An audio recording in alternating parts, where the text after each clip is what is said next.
This podcast may contain explicit language. I am big. It's the pictures that got small. Sunset Boulevard is next.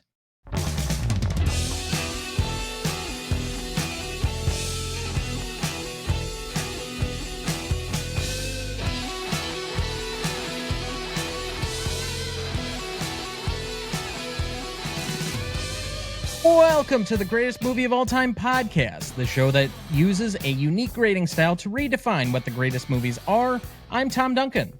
And I'm Dana Duncan. And tonight, for our 207th episode, we revisit Sunset Boulevard from 1950, celebrating its 75th anniversary this year.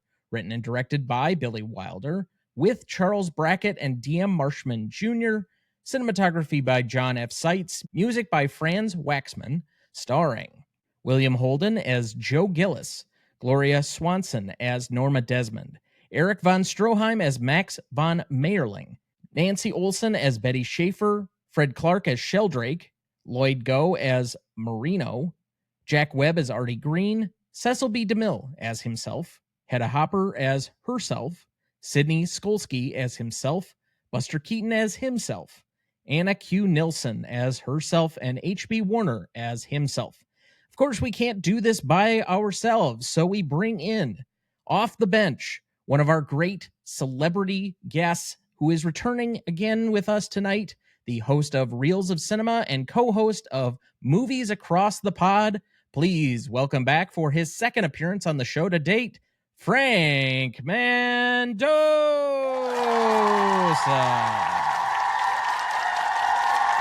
Thank you so much for inviting me back. I have been looking forward to this ever since we booked this months ago.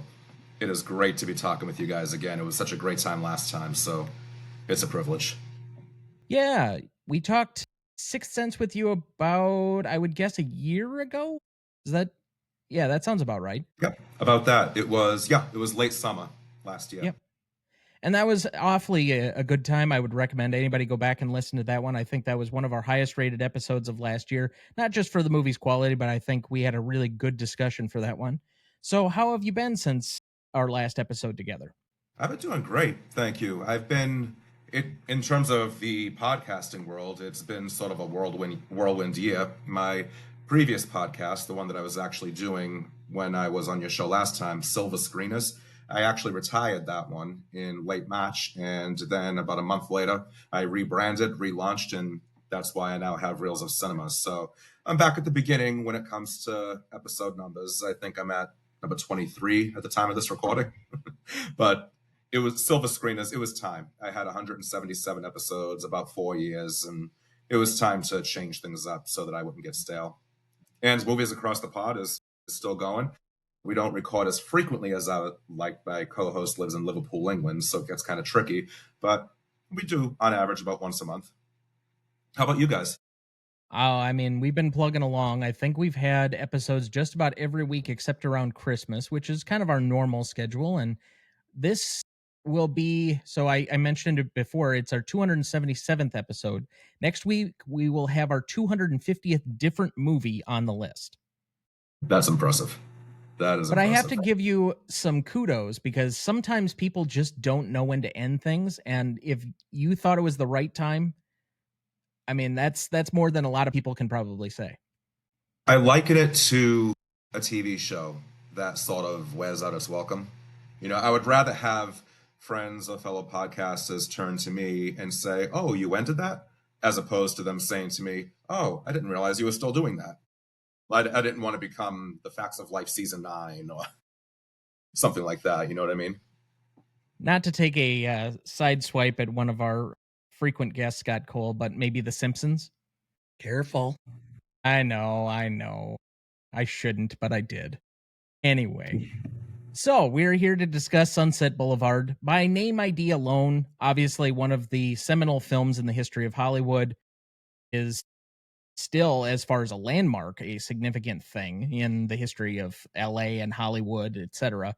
But why is this film in particular so critically revered? I think part of it is that it's about Hollywood. Hollywood loves to talk about themselves. Not that they're at all egocentric, sycophantic. Cultish. Yeah, I think that's part of it. The other is that I think Billy Wilder is considered one of the greats of all time, and so Hollywood tends to really hold his work up more than any others almost. I think in large part, I mean, John Ford's more revered, but John Ford was kind of a bastard. I think Billy Wilder was much more liked. And so he has a tendency to get a little bit more applause than John Ford does. To be fair, Billy Wilder was not known to be a easy person to work with either. Correct. But I think he was kinder to people that were not under his directorial control. I don't know the historical context to be able to say one way or the other on that front. I do know that Billy Wilder had initially a great working relationship with Marilyn Monroe around the time they did the 7-Year Itch. That was 1955. 4 years later, they reteamed for Some Like It Hot. To be fair to her, she had a lot going on. She was never fully okay in life. She always, whether it was pill addiction, whether it was dealing with mental illness, whether it was depression, alcoholism, she desperately wanted children. She had 3 marriages and never was able to carry a pregnancy to term. So she had a lot of strikes against her in life. Now, I'm not justifying, or I'm just looking to explain her where she's coming from in order to explain why Billy Wilder just got so fed up with her. He during Some Like It Hot, she was flubbing lines. She was unreliable in terms of showing up late. Sometimes she would not show up at all. Her husband at the time was Arthur Miller. He would call and say, "Yeah, she's not going to be here today, so you're going to have to rearrange your shooting schedule last minute," working around her, in other words. She did suffer a miscarriage during the making of the film. So he did finally lose it with her. And the story goes that she was not invited to the wrap party once they finished filming. Whether that was her choice or his command, I don't know. It's never been really confirmed. But she did say that she would work with him again if he would offer her a promise of kindness. And his response was, "No, I will never work with her again." So, I mean, I'm trying to present what little I know about both sides of the friction between them, but only they can really answer to that. But where I'm going with this is that I think that he famously was a little I guess you could say prickly. I think that if you were reliable and did your job, I think that you were on his good side. If you were not pulling your weight, he really didn't suffer that gladly. Part of me that I was referring to is I think he has a gigantic ego. I know specifically when we did Double Indemnity, I think season before last, so it might have been 2 years ago, that there was a story that when he lost the Best Picture race for Double Indemnity to Going My Way, that he was on his way to the podium already, thinking he had won, and then got like significantly angry that Leo McCarey won. And so then there was this like big rivalry between 44 and 45 between the two of them. So I'm reflecting it slightly that there's definitely a competitive streak with Wilder. I mean, Wilder by 44, that was like the second or third movie he'd made by that point. That's So about right. he didn't have a huge history, and to have that level of ego that he was already one of the best, I think is interesting. But sometimes you have to have those levels of ego to be able to make some great stuff. I mean, Hitchcock certainly was not a man of low ego. John Ford also, of course. So the biggest directors, and I also referenced that I think it was Tarantino had a quote this last year that said, this last week that said, "I'm the best director there is, and the second best director is David Fincher." So I'm really glad that he's picking up the project that I'm not willing to direct, because he recognizes my genius. I'm paraphrasing, of course, but I quoted Quentin Tarantino on a recent episode of mine, that very statement. You're right. He was saying how glad he was that David Fincher was the one to be taking over the directing reins for the Once Upon a Time follow-up, the Once Upon a Time in Hollywood follow-up that's going to Netflix.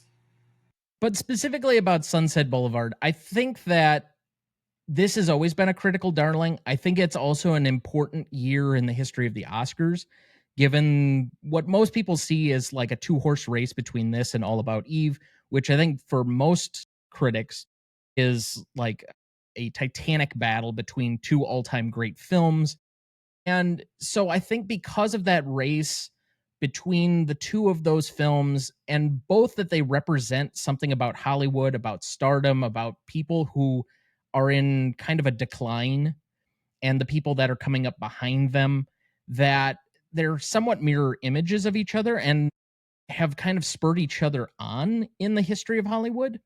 And so I don't think you can mention one technically without the other. And I should mention that we are doing All About Eve here in the next few weeks, months, something like that. But before the end of the season, we will have covered it as well. In the battle between these two, I've always felt Eve is a little bit better just because this one lands a little bit colder with me than Eve does. But I think most people have kind of their side. They pick one or the other film, and then that's like the better of the two, but they still recognize the other's greatness. I think what's interesting about both these films is that, for me personally, I have plenty of years in Academy Awards history when I say, oh no, that movie should have won over that one. LA Confidential over Titanic, for example. But 1950, All About Eve versus Sunset Boulevard. This is one of the very few years where I legitimately cannot make up my mind. And every time I do, I then change my mind 5 minutes later. And then 5 minutes later, I go back to the first. It is impossible for me to say which one is the more brilliant. I do think an interesting common link between both films is that it is a depiction of decline in terms of Hollywood status, as you said, but both depictions focus on women in Hollywood. We don't have an actor dealing with being phased out once silent pictures end and sound comes in. We don't have an actor who's on the stage who is scared about losing his career because he has hit that terrible age of 40 years old. So I think it says a lot too about the female side of it all in terms of the way that they were used and discarded and easily replaced. It's like the Alanis Morissette song where she says, it was a slap in the face how quickly I was replaced.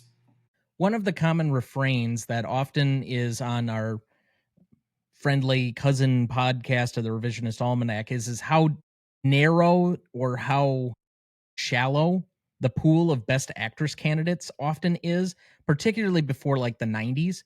This is one of the years that I don't think that's true, because you have Ann Baxter, you have Gloria Swanson, you have Bette Davis all competing at the top, and yet none of them wins.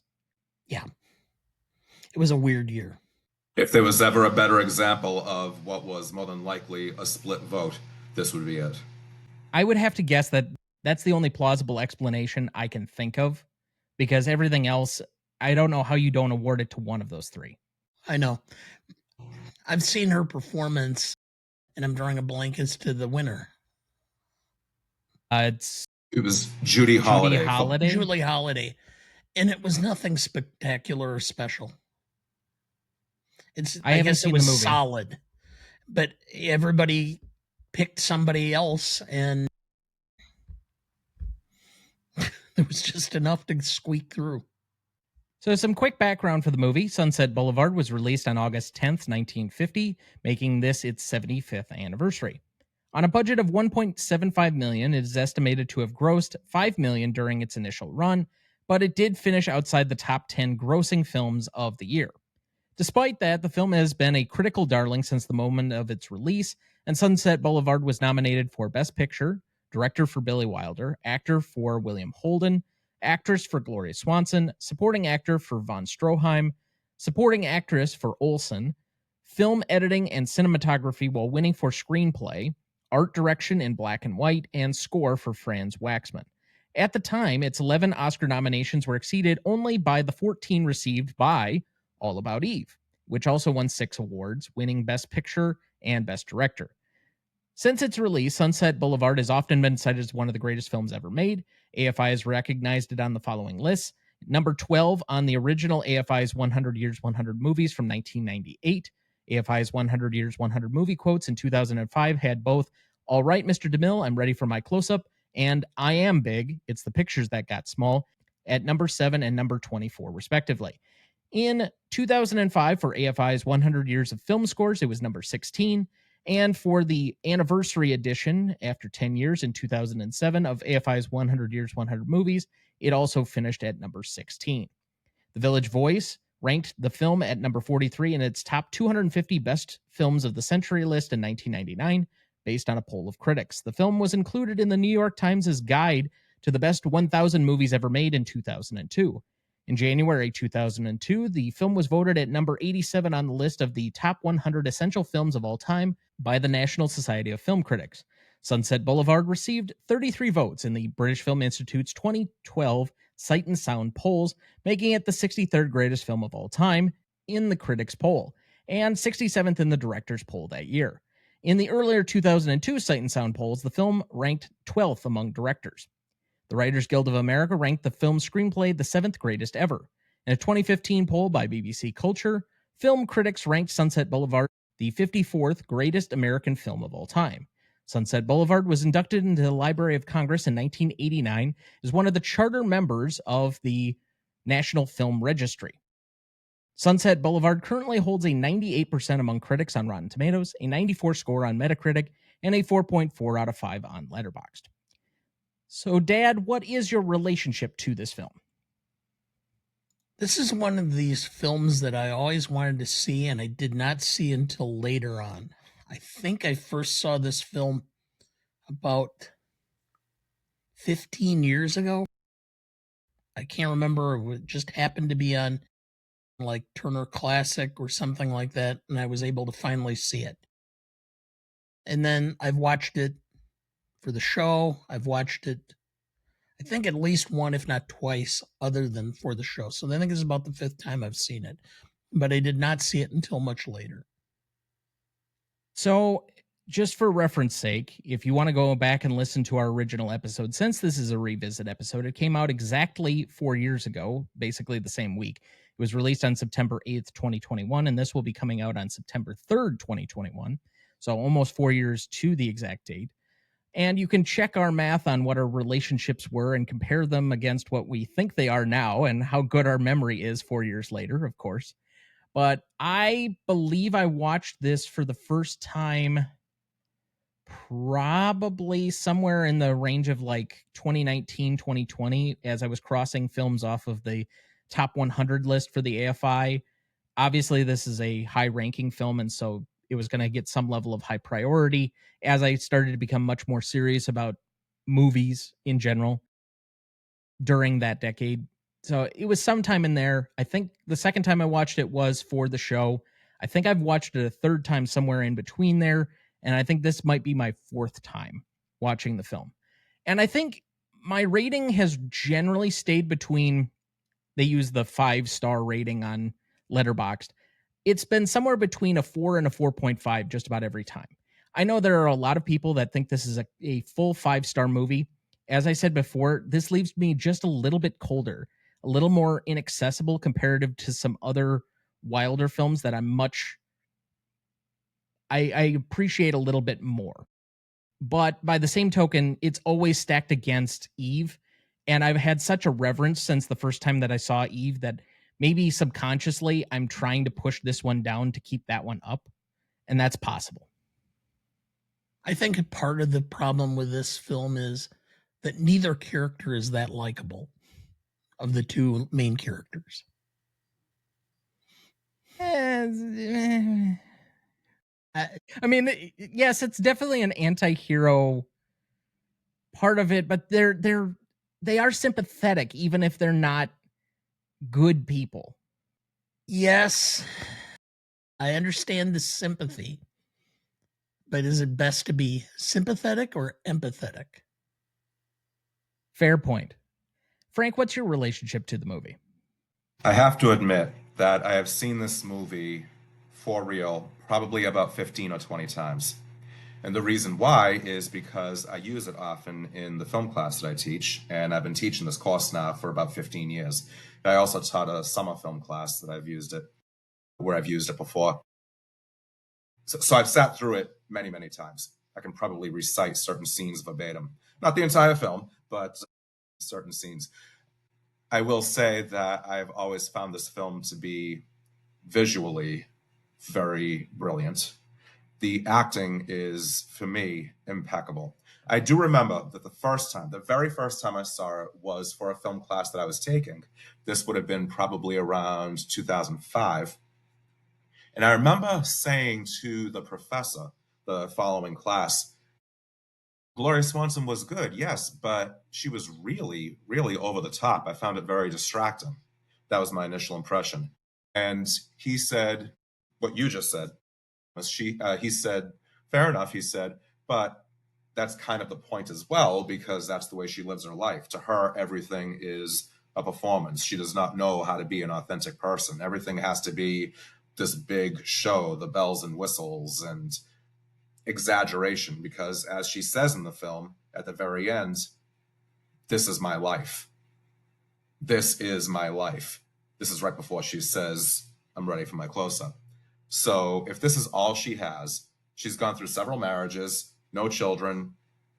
What is her life? Her life is staying in that mansion every single day and answering, or at least receiving and reading fan mail that, I don't know, is a spoiler okay? Or should I not? Go ahead. I mean, this That's all movie right. is 75 years old. Okay. I didn't want to assume. I just want to make sure. I didn't want to say anything and then to have you say, wait, flagging the play. Okay. So when it turns out that it's Max who has been sending her all these fan letters, her response, that's a lie. She doesn't believe it. Her entire life is based around performance. So when the professor said, yeah, she is over the top, but that's the way Norma Desmond is supposed to be, then I went back and I revisited it and I said, yeah, I kind of see that now. I didn't get it on the first viewing. And then subsequently, I began using it in my film class every semester. I alternate between Sunset Boulevard and Singing in the Rain, to be honest. But Sunset Boulevard I've used probably not as often, but every time I do use it, the class usually really gets involved in it. They usually, I don't want to use the word hate, but I will say that they usually do not root for Norma. And they find Joe Gillis to be entertaining because he is, in the words of one student, I enjoyed watching him because he was such a loser. and I said, okay, wow, explain please. take that further. Say more. And he said, well, for one thing, he is kissing the fiance of his best friend who did nothing to him. Secondly, he is living with this woman and he is taking her for everything that she's worth. And third, he's a hack. He's not even a good writer. He can't sell a screenplay. He wrote Bases Loaded and the studios were just not interested in it at all. And even Betty Schaefer, who at the time was a lowly script reader, she wasn't an executive. Here she is, she reads it and she says, I found it lacking something. I think films should say a little something. And this one just didn't seem to have any substance in my eyes, she says. So he was not. Joe Gillis is usually someone that they enjoy watching because they enjoy watching him. They enjoy watching his downfall as a result of all of the very misguided choices that he makes throughout the film. So my relationship to this film is one that I've taught as well as one that I've had taught to me. The Jerry Springer effect. Yeah. That's actually a very good analogy. So, Dad, do you like the film? Yes, I love the film. I loved it the first time I saw it, and I love it ever since. Do you have a plot summary ready for us? I do. Sunset Boulevard is a dark Hollywood drama directed by Billy Wilder. The story follows Joe Gillis, William Holden, a struggling screenwriter who can't sell his scripts. By chance, he meets Norma Desmond, Gloria Swanson, a once famous silent film actress who now lives in isolation in her decaying mansion on Sunset Boulevard. Norma dreams of making a comeback and convinces Joe to help rewrite a script she believes will return her to stardom. As Joe becomes financially dependent on Norma, he finds himself trapped in her world of fading glory and denial. Their relationship grows tense and unhealthy, especially as Joe develops feelings for another young writer. Norma's desperation and inability to accept reality leads to a shocking and tragic ending. The film is a powerful look at obsession, fame, and the dark side of Hollywood. Thank you, Dad. So, what is the film about? Well, the easy part is it's about Hollywood and how we treat stars who are no longer in the limelight. I think it's also about how we treat them when they are in the limelight, but even when their glimmer seems to fade even slightly, that we cast them aside and replace them. Well, that's just not only in Hollywood, but in society as well. It's like we go out of our way to build stars up and then to tear them down once they're big. I think a lot of American culture is built on building up heroes, tearing them down, and then reclaiming them or building them back. I mean, we've done that with how many numerous sports stars, celebrities, political figures, etc. I mean, we could go through a very long list of people that we have built up, torn down, and built up again, or maybe multiple times. If I could add one thing, I think that society, for whatever reason, also tends to be very selective with who we allow to have a return. I can give you an example. Hugh Grant, 30 years ago, he was caught with a prostitute. His career now is thriving. He's been, quote unquote, forgiven by the public. Robert Downey Jr., he had drug problems. He was in rehab. He became combative on set. Now here he is, an Academy Award winner. He, of course, really skyrocketed with a return when he became Iron Man in the MCU.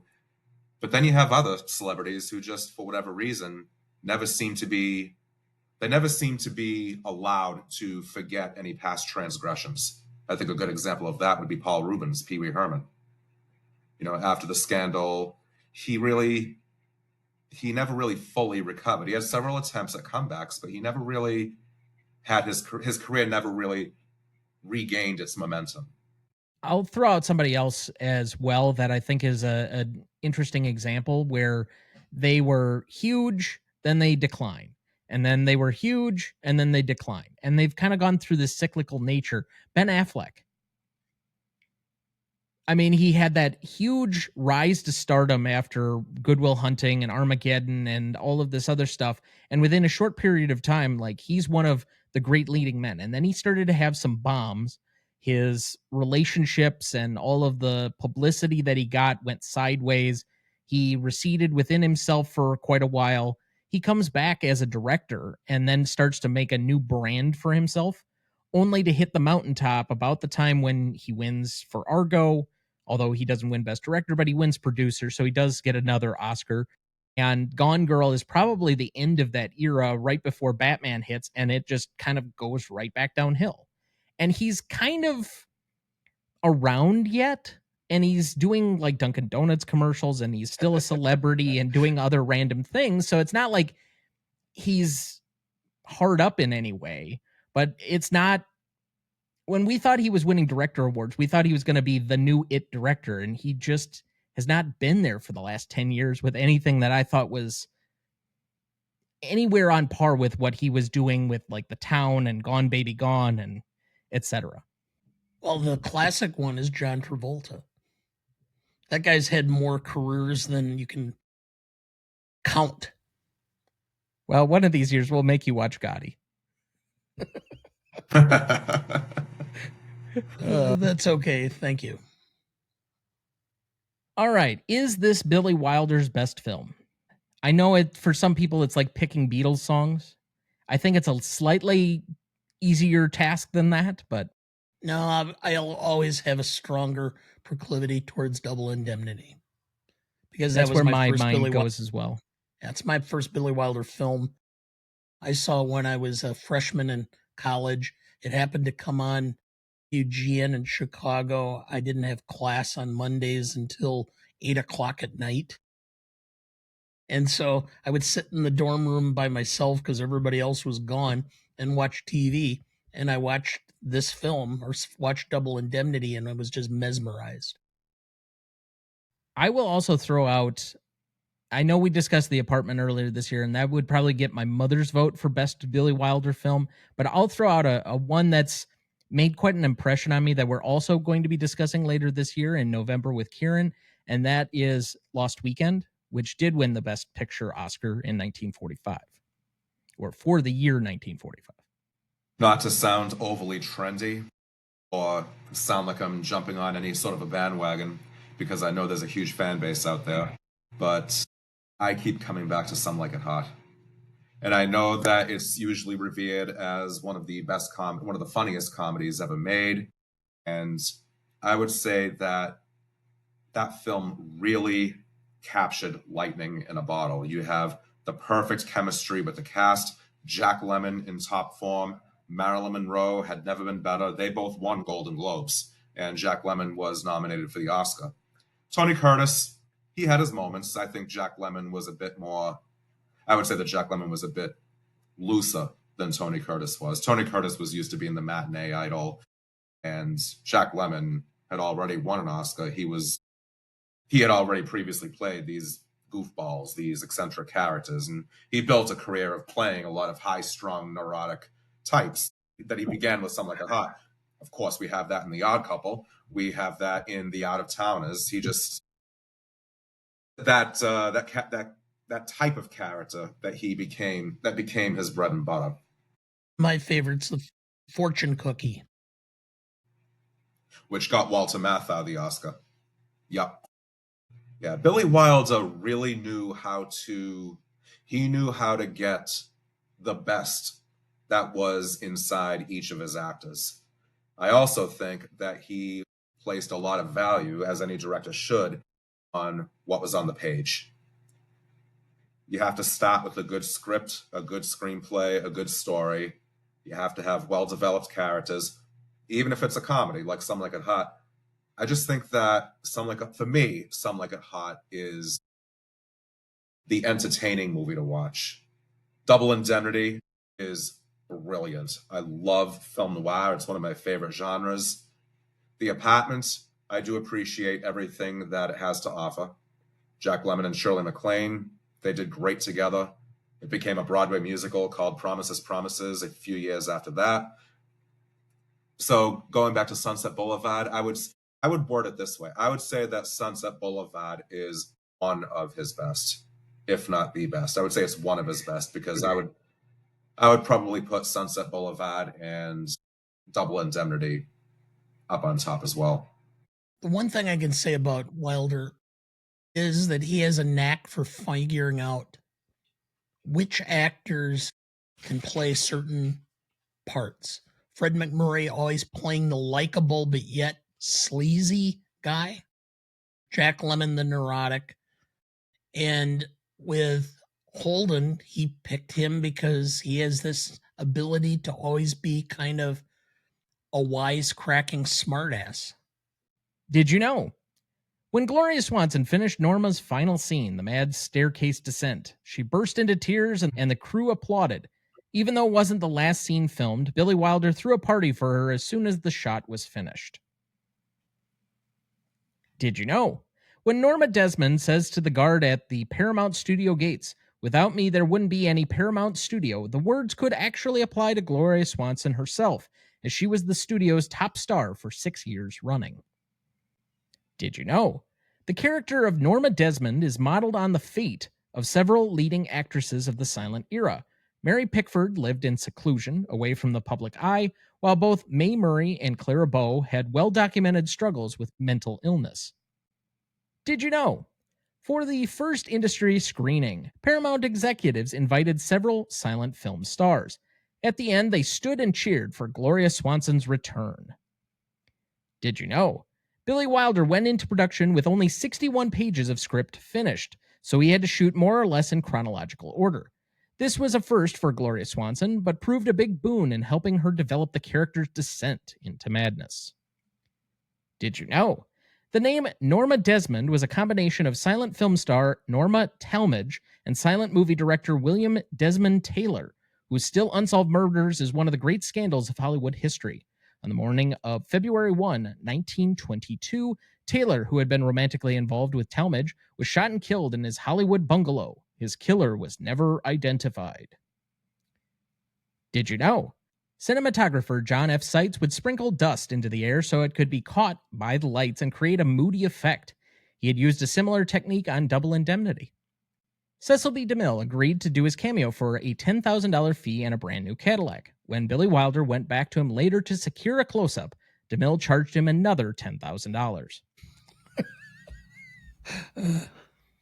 And with that, we will take our first break, and we will be right back. Before we jump back into the episode, next week for our 278th episode, we welcome back Jesse Sertle of Cinemadison to discuss Almost Famous from 2000, celebrating its 25th anniversary. Written and directed by Cameron Crowe, cinematography by John Toll, music by Nancy Wilson, starring Patrick Fugit, Billy Crudup, Frances McDormand, Kate Hudson, Jason Lee, Anna Paquin, and Philip Seymour Hoffman.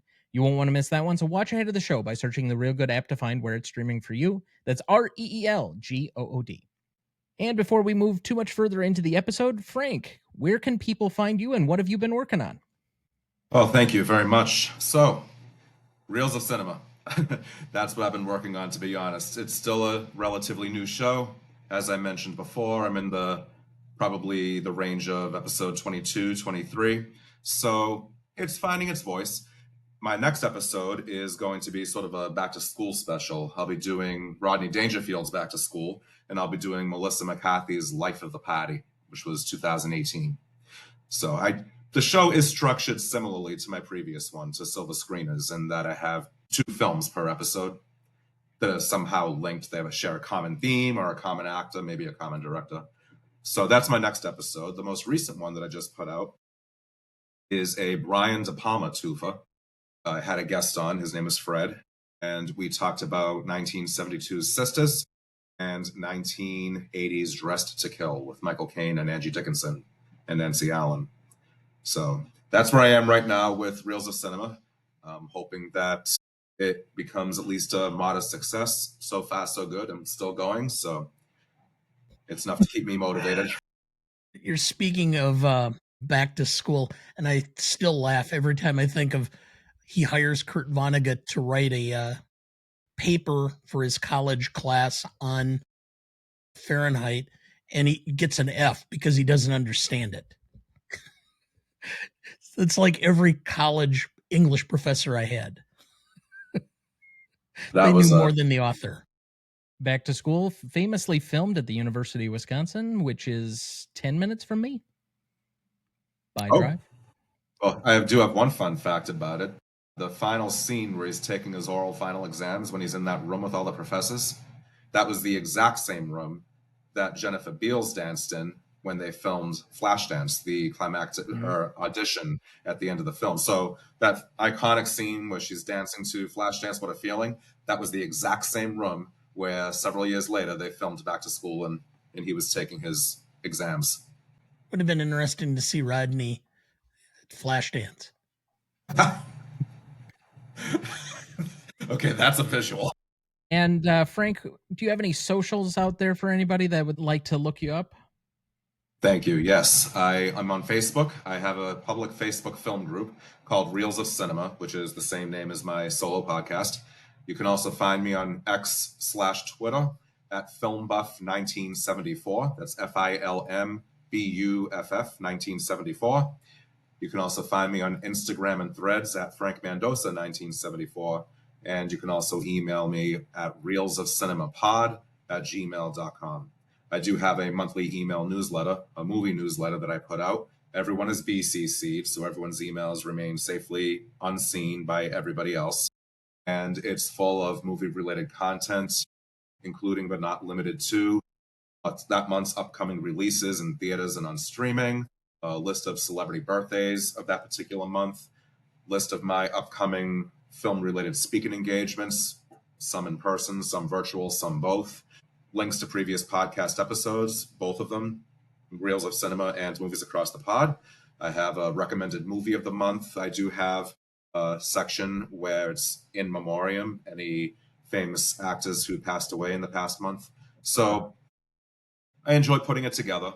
It's free. It's simply me putting together this email. There are no ads, no product placements, just hopefully fun movie-related content.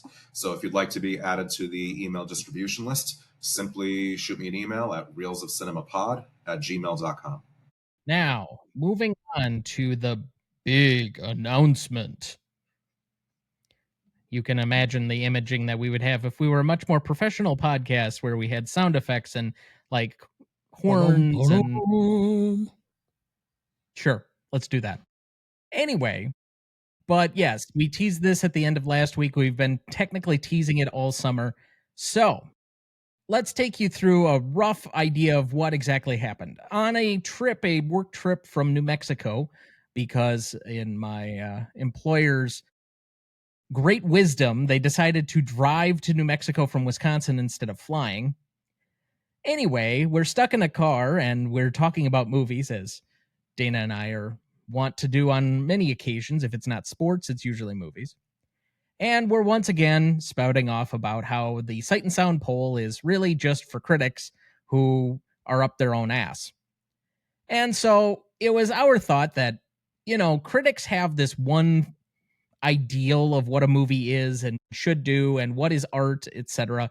But maybe like podcasters, people who somewhat straddle the line between critic and just general fan, the people who are amateurs trying to do this and take both sides of that conversation, the casual fan and the more critical eye, and put those together and see if we could come up with a better list. So we put together a invitation only group of podcasters. Frank is involved, other people that are involved, and I will name drop you all here individually. And this has nothing to do with when you joined or anything else, just the names that I wrote down as I got through them. We have Andrew Corns of the Revisionist Almanac, Heather Stewart, the Question Queen, Sarah Shea of Shea Cinema, Peterson W. Hill, who's a 10-time club member on our show, also a co-host over at War Starts at Midnight, Pierre Dubois, who is a commenter extraordinaire on Twitter and Instagram and such, Jylan Salas-Salman, who's been on our show a bunch of times, Kristen Battistello, who was on our Ben-Hur episode. They're both over at In Session Film, but they have a bunch of other tags and other things that you can find. We'll have a bunch of posts going up with this announcement video. Amanda Netherington over at Oscar Upsets, Aisha Khan at Every Sci-Fi Film, Ryan Luis Rodriguez, who's been a multiple-time guest on our show and will be coming back next year from the One Track Mind podcast, Brian Scuttle from Sonic Cinema and his podcast over there. We have Damon Carter from the Never Ending Watch List over across the pond. We have Morgan Phillips Pete, who is on Instagram as Lone Wolf Mojo and also runs the YouTube channel Hall of Film. We've got Frankie Sparks and Scott Eisenberg from Shoot the Flick that were on for our Elmer Gantry episode earlier this year. We have Adam Freed from Movie Archer and Chase Skaken over at Real Rate on Instagram as well. So these are just a few of the names that are included. We had some people who did not want to be disclosed for conditions of anonymity, and that's perfectly fine. But essentially, we have a list of, I think we're expecting over 30 of these people to return from our original list of about 53, all of their ballots, and we will be putting this all together to try and come up with what we think is a more refined list. Now, for full disclosure of what goes into the list, all of these people will be providing us a rankings of their top 50 best films. Now, the Sight and Sound poll only asks you for your top 10. So we think that will also provide some level of nuance beyond what the Sight and Sound poll does. But also, depending on where you rank a film, will also include points. And so the points inverted ranking system will also overweight. So if you have, let's say, Back to the Future at number 1, it's awarded points. If you have a film inside the top 10, it gets awarded bonus points. So essentially that way we give a little bit more points to people's higher ranking movies than their lower ones. And so it's not just that the film was included across everybody's list. So it's not the most often mentioned film will finish at the number one on our list, but rather we want to have films that we think are higher up in people's estimation of what are the best films, and thus hopefully have a more nuanced and fair list that will be more accurate to what the opinions across a lot of different cinepodcasters is going to be. Dad, anything to add? No, I think you covered just about all of it. I think that it will, the Sight and Sound poll, as we talked about, because it just gives you ranking based upon the number of times you appeared in people's lists. I don't think that really does a justification for the ranking. And it makes people actually sit down. I mean, it's going to make a difference because we're giving a little bit more points to the top 10 of your ranking than the remaining 40. So it's going to really challenge people to think seriously about what is in their top 10 versus what is number 11 or 12. It's also going to give more weight because some people are going to have some films very high up on the list. Some people may not have them at all. One I think that we're talking or been flashing around about is Back to the Future, which some people have way up high and some people have at the bottom. And I have a feeling that this is going to ultimately kind of average out and actually do a better job overall of addressing and assessing the best film. We have a criteria. We will be publishing it or making it available as we get through this. We're going to be doing a whole series of reveals. We'll start with the very end and do several of the bottom films at one time. And these will be done weekly leading up to the final portion, which will be more individualized until we get to the ultimate conclusion, which I believe we're going to be doing the win in December. So you're a little bit ahead of me on how we're going to do some of the releases for this yet, just because we haven't combined everything. We haven't received everyone's lists. Notably, you and I have not turned in either of our lists yet. The due date is technically 2 days prior to when this episode comes out, but this is recorded usually 1 week in advance. So we're waiting up until the last second. And I know that human nature is often that you have a deadline and people wait until the last second to turn something in. We have secured quite a number of lists so far to this point, but depending on how many different movies are represented will ultimately set how many films we're going to disclose are on the list and how long this list may or may not be. We may cut it off at an artificial point and go from there, but it's also just dependent on what the scores are essentially. Because if you're mentioned one time as like the 43rd film on somebody's list and you're never mentioned again in the 30 plus list we may get, I don't know if we need to release every film that appeared on the list. That being said, like Dana mentioned, we will be having weekly drops of what the list is up until we get to Christmas Eve, which will be our last episode of the season. That will be the reveal of the number one film of all time. Excuse me. That will be the reveal of the best film on this Cinema Legacy poll, which is what the name of this will be, or this project that we have going on. And then that will continue forward into the future at that point. Just basically stay tuned. The easiest place to find what is on the list is going to be embedded in our weekly Gmode episodes every Wednesday on those releases, but we will be having some graphics up as we slowly go through, so you can definitely find information on our socials as we go forward at Gmode Podcast as well. We are hoping that this is not a one-off. This is not one edition of the list and then we just don't return to it. We are very hopeful. We're not sure when, but that we will repeat this specific project of the best films list, an overall list, but we may next year do either a genre list or a decades list or something else where we just change it up a little bit and make people narrow in their focus a little bit more than just a great overall list that spans 100 years worth of Hollywood and film and etc. So we're very excited about this project. We're very excited to release the results to you as we get them. Like I said, right now in where we're recording this, it's a week before this video and this episode are about to release. The deadline for submissions for people is on September 1st. So we will start slowly gathering these. And I think our first drop will likely be on the week after this comes out. So this comes out on September 3rd. Our first drop of releases, or what is actually on the list, is going to be September 10th. So you can slowly find out, and we'll just have these weekly updated as we go along until we reach Christmas. But if you have any questions, you have any comments, anything like that, you can certainly talk to any of our great esteemed people that I've already mentioned, particularly the people I would like to thank as part of this project that have been helping to be the guides on it, the organizers, the people that have really helped spur this along. Andrew Corns, of course. Heather Stewart has been in the background. She will be part of our data tabulation team, and she's enlisted a 12-year-old that is really excited to help us with some of that. Yeah. It's not child labor. It's not what you think. And then Sarah Shea, also from Shea Cinema. All three of them have been helping organize this behind the scenes and get us squared away so that we can bring this to you hopefully very, very, very soon. So, all right. Again, any questions, you can certainly direct it to us. There is basically just anything tied with Gmode, since we are releasing it through our particular platform, that will go to the overall Cinema Legacy poll, and any questions or comments that you have from that, you can certainly leave comments there.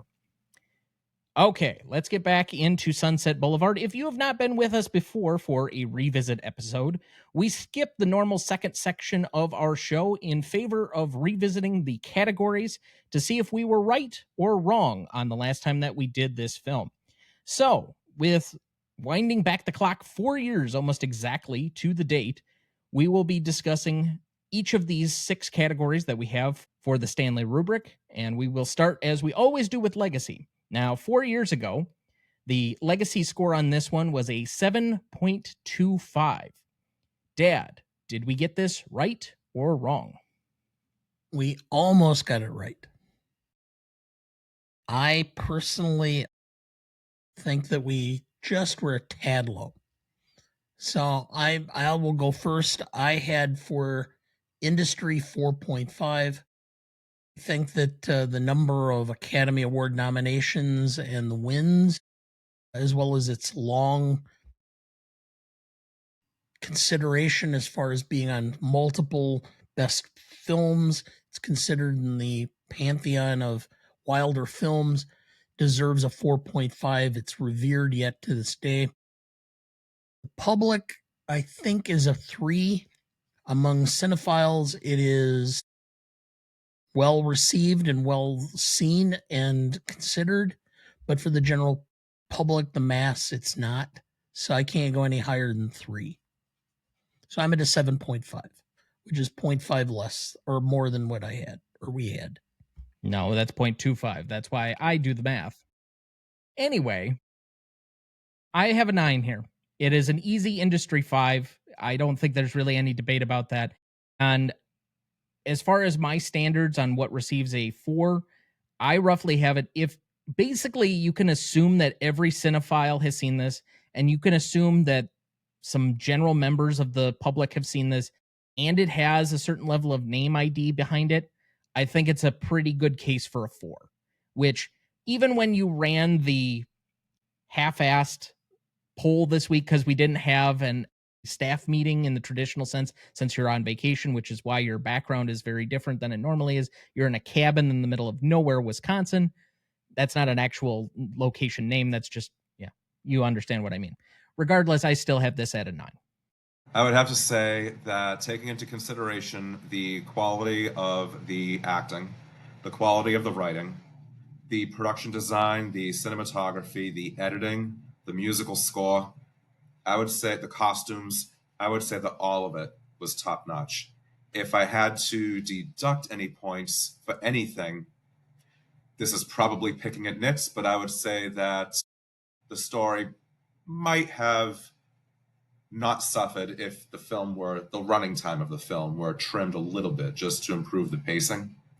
But again, I can't think of any scene that I would say is extraneous, to be honest with you. I think everything that they have in the final cut leads up well to all of the significant moments. The meeting of Norma, for example, when she's burying her monkey. So I can only half-heartedly say that I would deduct points for the pacing.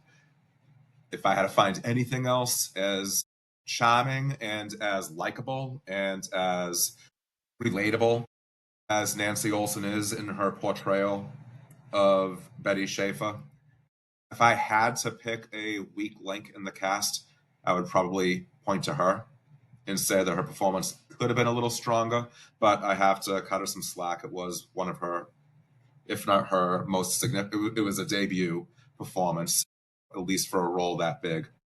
And her character is meant to be that, you can't say submissive.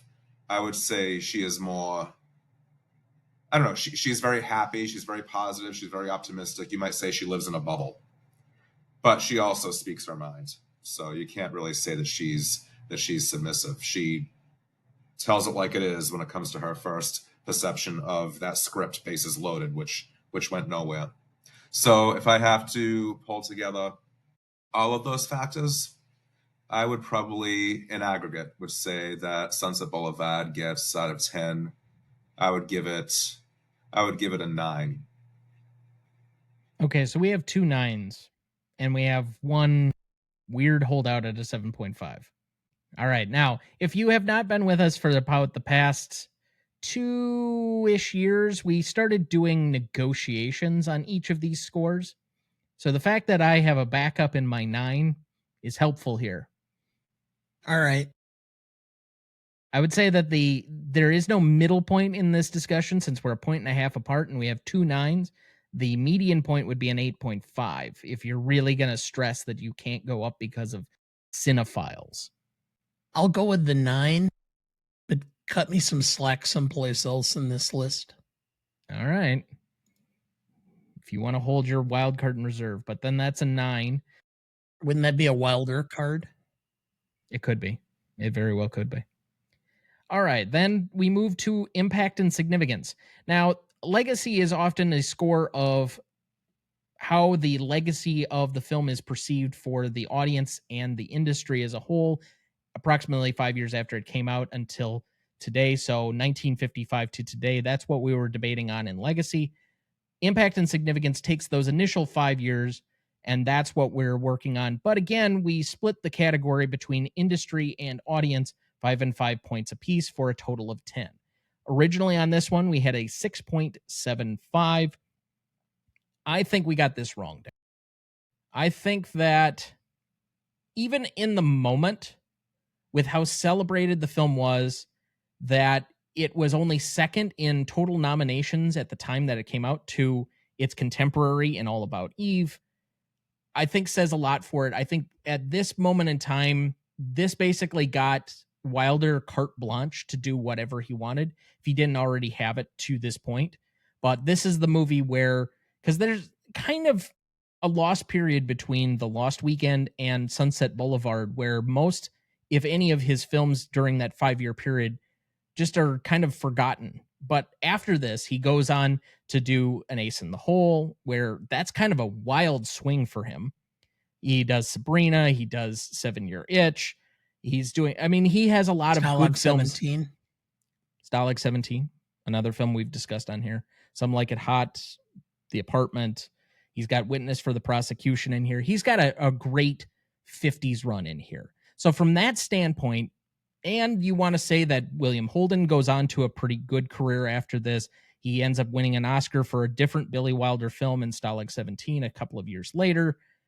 I think that the industry score on this one is pretty high. So I'm going to screw it. I'm going to go with a 5 there. And then as far as an audience perspective, I think this was always a little bit more revered among Hollywood elite and critics, but I'm not sure it appealed to the average person in the same way. And so I can't give it a full 10 with a 5 here on the audience side of it. I'm going to go with a 3.5 there for an 8.5. I think that one thing that has helped this with the staying power of the film is the fact that Andrew Lloyd Webber did turn it into a musical, which was a very successful musical, got Glenn Close the Tony Award, and debuted in the early 90s and really has been running somewhere in the world ever since, whether it's through regional theater or actual Broadway revivals. It's not the movie, of course, but it's based on the movie. And I think that has helped to keep the film in the public consciousness more so than All About Eve has. All About Eve was turned into a musical called Applause with Lauren Bacall in 1970, but that was 55 years ago. So I think with Sunset Boulevard as one of the musicals that's currently in the zeitgeist, I think that has helped in terms of keeping this 1950 film alive. I also think what helps is that her quote, "I'm ready for my close-up, Mr. DeMille," has been parodied everywhere. The Muppets did it. Countless sitcoms have done it. You hear that line all the time. You hear it in other stage musicals. It's just become sort of the go-to anytime you're having a character who is supposed to be high in themselves or aspiring for stardom or greatness. I think Fame, the movie Fame, even used the line, if I'm not mistaken, at one point. One of the characters did. So I would say I would give the audience, I would probably give it a 4. And as far as the industry, I think that as Dana, as you said at the beginning, Hollywood loves stories about Hollywood. Those movies tend to do well. Sunset Boulevard, Singing in the Rain, in recent years, La La Land, Mulholland Drive. Movies about Hollywood tend to be looked at with a very receptive eye. So in aggregate, I would give Sunset Boulevard here an 8.5. So 2 8.5s on the board, Dad. I'm at a 5 for the industry and a 4 for the public. So I'm at a 9. I think the industry loved this film. I think the Academy loved this film. That's why it got the nominations, got the awards. I don't think that the public didn't like the film as much because, I mean, it did make, I believe it grossed $5 million on a $1.5 million budget. It was not in the top.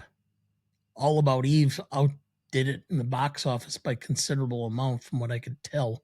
But then again, that time frame, how they calculated that was unclear sometimes.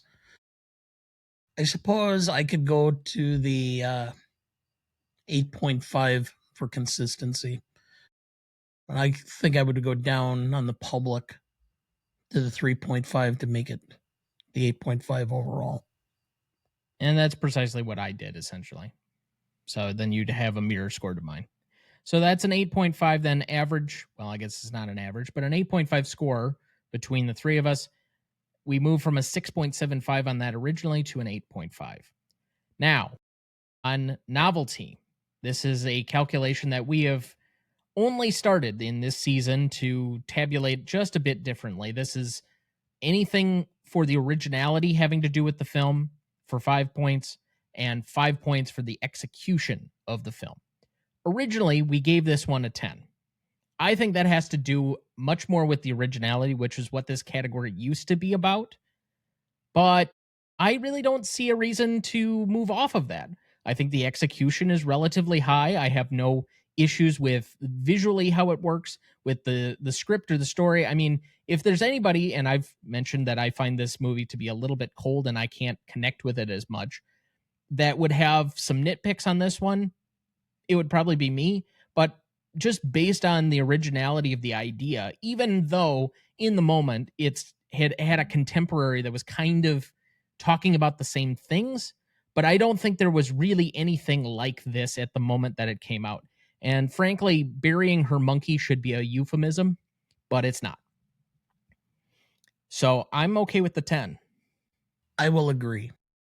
The originality was a clear 10 back, when when we were doing this. Now we're doing the execution as well. And I have no problems with the execution. I think it's brilliantly done. So I'm ready to give it the same.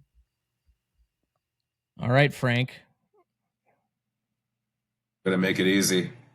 I agree completely. I give it a 10 because I don't think that there was a film that depicted Hollywood in such a negative light at that point in time. There had been films about Hollywood previously. There had been the original Star is Born, for example. There had been A Double Life, so with Ronald Colman. So it's not as if movies about Hollywood had not yet been made. But Sunset Boulevard took that idea and really, really just mercilessly cut the legs off of the Hollywood elite, Hollywood executives. They were depicted in negative light. For example, the studio executive who bemoans the fact that he had turned down Gone with the Wind, saying that nobody would see a Civil War picture. So they're depicted as, out of touch with audience preferences. So definitely a 10 for me. All right. So that makes it pretty simple then. As we move into our second break, we moved from a 7.25 on Legacy to a 9, from a 6.75 on Impact and Significance to an 8.5, and from an original score of 10 on Novelty, we moved not at all. So we will take our second break and we will be right back.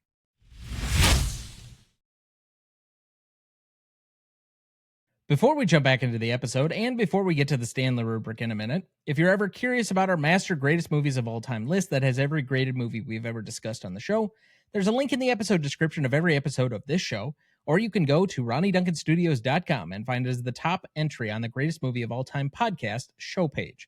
That is the grades we've done so far for all 249 movies we've graded, and we continue to add more each week. Make sure to check that out as we go and follow along. Dad, do we have anyone to remember this week? Yes. Jerry Adler, 96. American actor. Was in The Sopranos, Rescue Me, and The Good Wife. So for anybody that either needs a picture, you can certainly go look it up, but I'll try and save you. If you're a fan of The Sopranos, he was, I think it was Hench is the character name, but he was the older Jewish advisor that Tony Soprano's dad relied on. Then he went to for advice on a lot of things. He was a record producer at one time. Great character throughout the course of the series. Wonderful actor. You saw him pop up in a lot of different TV shows. I think he developed into an acting career later in life because I don't remember seeing him when he was younger. Certainly somebody that if you were a fond fan of The Sopranos, definitely you know exactly who this is if you look up a picture. I would guarantee you know who this is. And so we remember him here fondly with a moment of silence in his honor.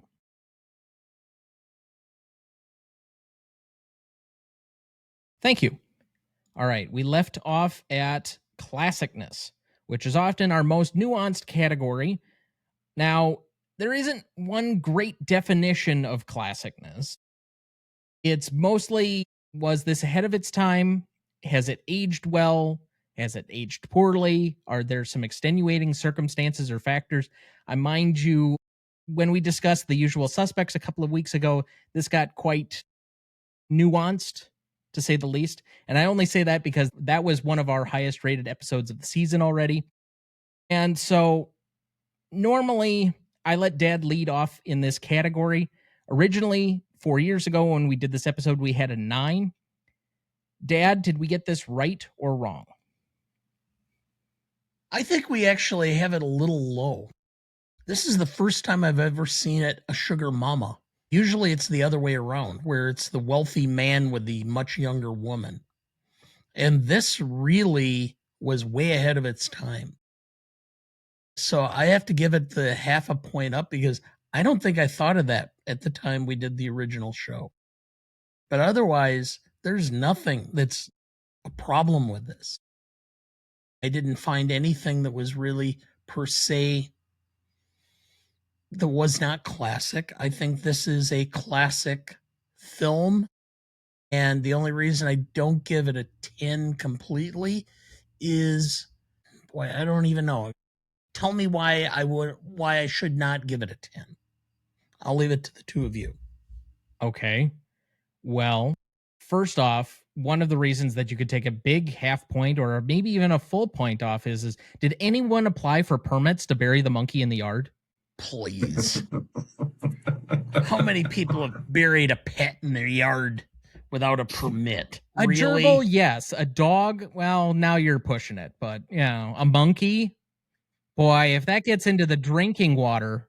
Talking like a law student as opposed to a practicing lawyer who doesn't give a shit. What I will say for this one in its favor of how we normally categorize this, starting at our normal baseline starting point of 6, because it's easier to take points off than there is to add points usually back on. I don't find anything to subtract from this, so I don't think you can have it less than a 6. But given the film's age, I would normally add in a couple of additional classicness points or timelessness points for that. So now I'm working off of a baseline of 8. You talk about the universality of the themes that are behind this. I would say it's possibly an easy 9. Now you throw in your additional factor. I'm willing to give it a 10 based on that.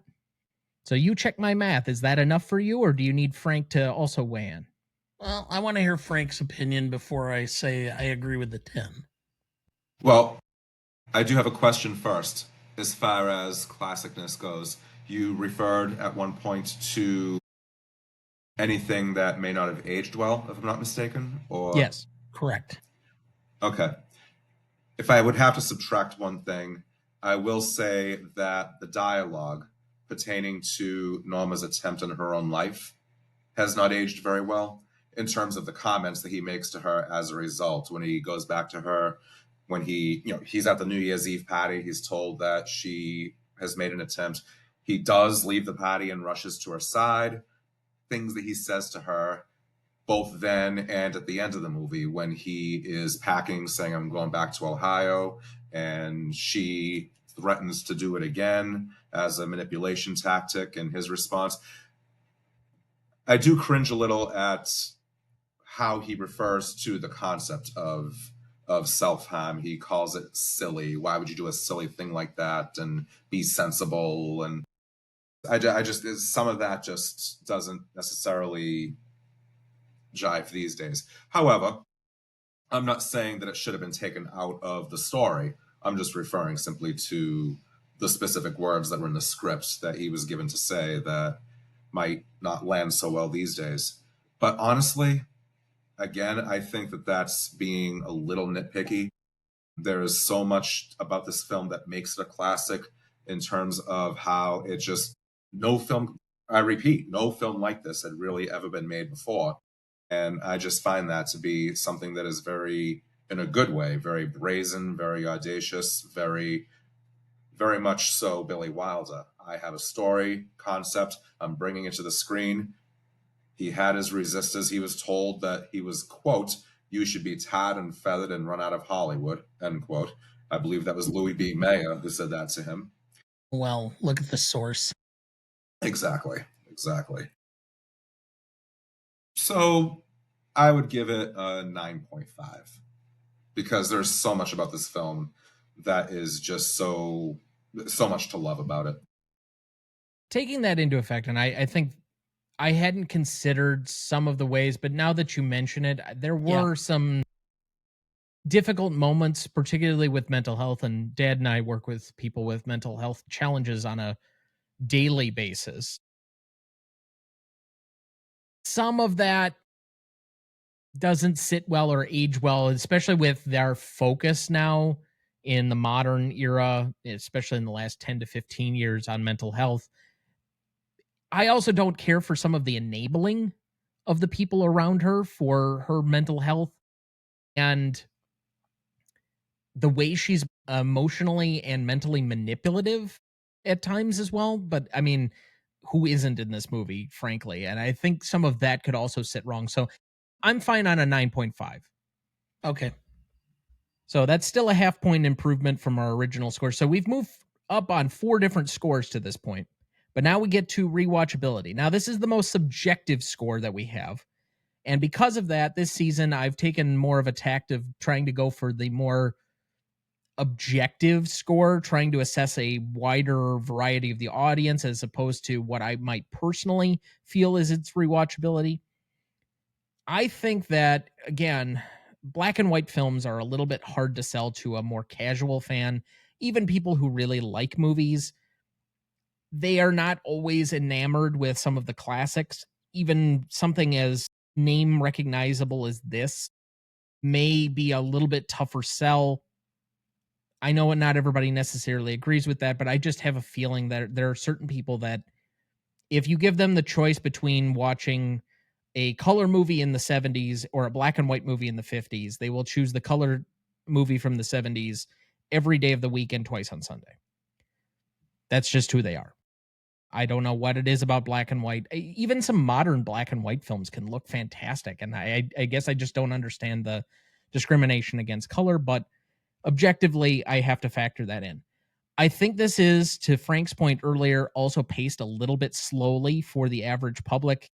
It is about a lot of really kind of dark, heady themes. I think that's one of the reasons that this is much more critically appealing than publicly appealing, is that it's not a surface level movie.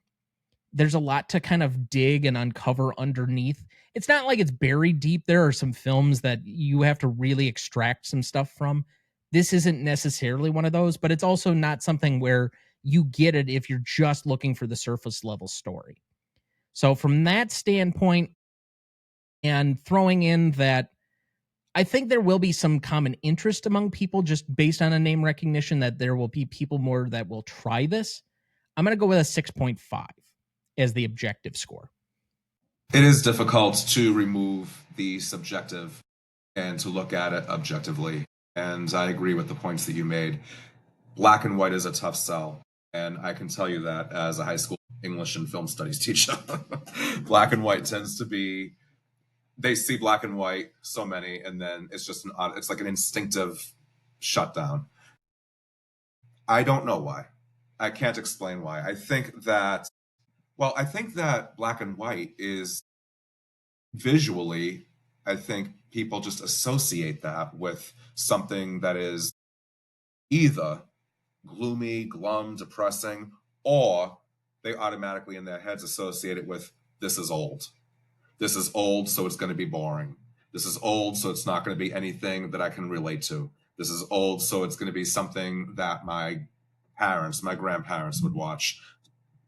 It's an older person's movie. And I think that tends to be the instinctive go-to. Now, that, of course, tears at my soul, film lover that I am, because there are so many great black and white movies. As you said, black and white movies made today. 20 years ago, George Clooney's Good Night and Good Luck.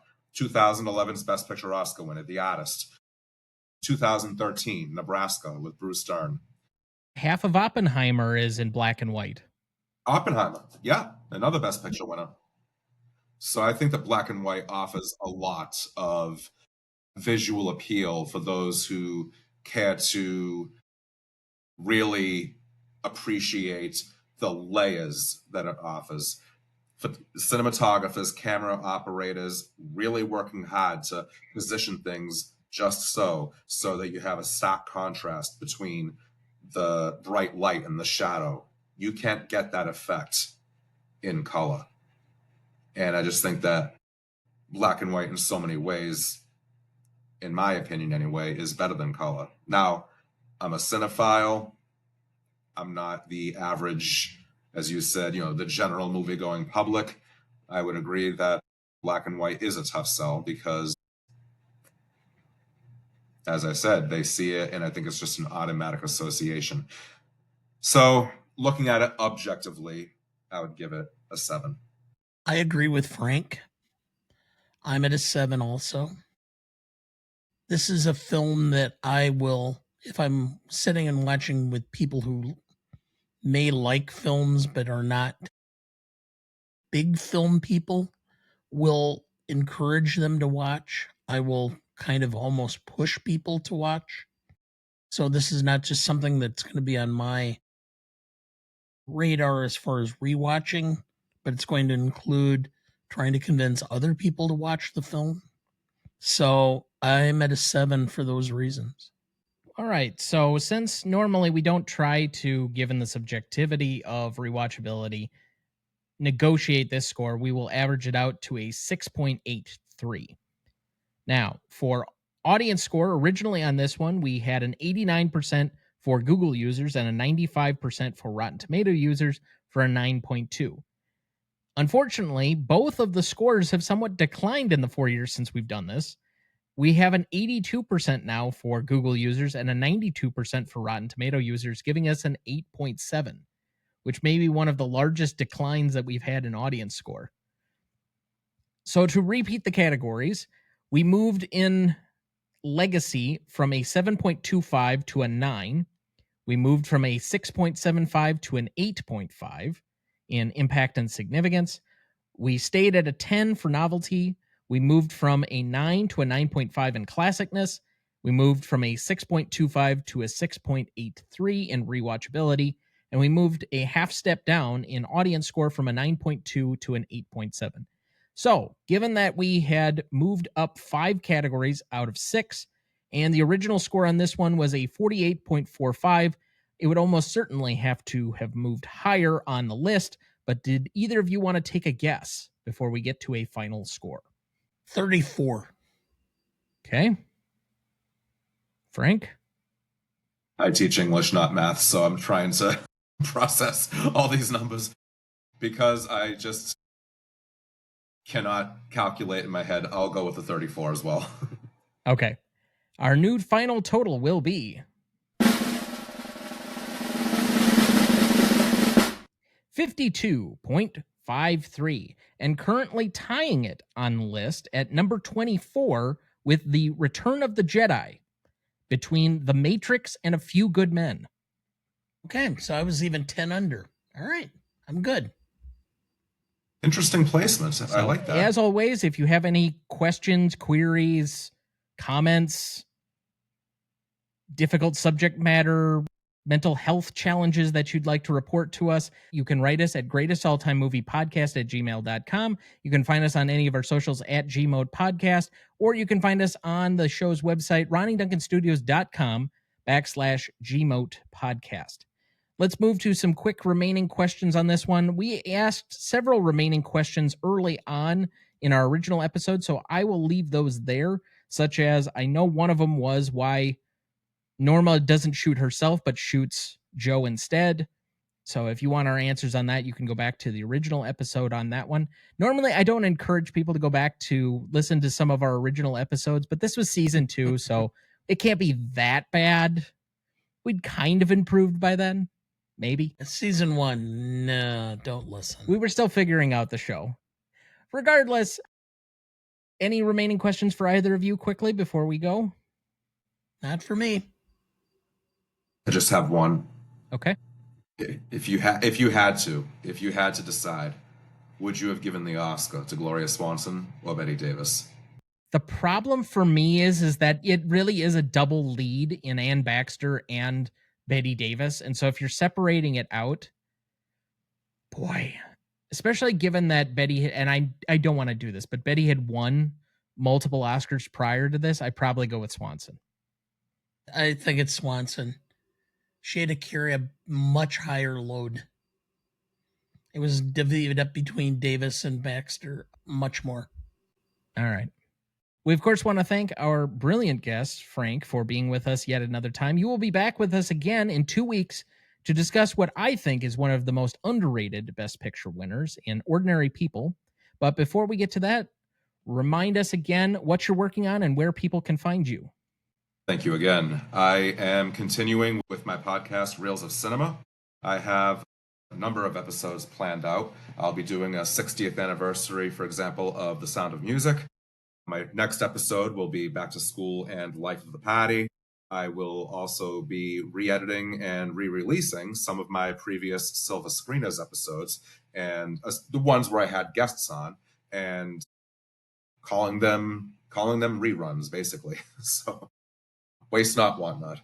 And I can be found on Facebook, Reels of Cinema Facebook group. Please feel free to join, spread the word, the more the merrier. X Twitter at FilmBuff1974, Instagram and Threads at FrankMandosa1974. You can email me at reelsofcinemapod@gmail.com. Excellent. Dad, any quick remaining thoughts for the week? Nope, I'm on vacation, so I don't have a lot of thoughts going through my head. I know you are finishing up your prep for 1982, which we will be recording shortly for the month of October. So it will be a time between when you're probably hearing this and us recording to when it actually comes out, because Andrew does this once a month release schedule for most of his main episodes, even though somehow he's seemingly got more content than we do anymore these days, with how many different industry interviews and draft episodes and other random stuff he's got going on. I don't know how he keeps it all straight, but that's not for me to worry about. That's on him and his family, which Yes. I'm surprised if he sees them anymore. Regardless, all I will say is I have 2 movies left for 1982. I'm halfway through one of them. I am more than halfway through the other. Das Boot, decent movie, too damn long. I can finish 2 watchings of Rocky 3 within 1 watching of Das Boot. That's too long. So Fair enough. those are actually the 2 movies that I have remaining. I saved Rocky 3, which I've seen many, many, many times, for my reward at the end of this journey. But those are my last 2 films, and I think I have like 25 or 26 by the time I get through those. But otherwise, that'll do it for us this week. Thank you for listening. If you think Mick Jagger will still be out there trying to be a rock star at age 50, you are sadly, sadly mistaken. Next week, for our 278th episode, we welcome back Jesse Sertle of Cine Madison to discuss Almost Famous from 2000, celebrating its 25th anniversary. Written and directed by Cameron Crowe, cinematography by John Toll, music by Nancy Wilson, starring Patrick Fugit, Billy Crudup, Frances McDormand, Kate Hudson, Jason Lee, Anna Paquin, and Philip Seymour Hoffman. You won't want to miss that one, so watch ahead of the show by searching the Real Good app to find where it's streaming for you. That's REELGOOD. Please like, follow, rate, and review, or whatever on whichever platform you have so that more can join in our fun. You can also email the show at RonnieDuncanStudios.com/GMOTPodcast or at GreatestAllTimeMoviePodcast@gmail.com, or find us on YouTube, Instagram, Twitter, Letterboxd, TikTok, or Blue Sky at the handle @GMOTPodcast. The Greatest Movie of All Time is a production of Ronnie Duncan Studios. Our show is mixed, edited, and written by Thomas Duncan. Our music is thanks to Purple Planet Music. Our distributor is Captivate FM. Our technical provider is Riverside FM.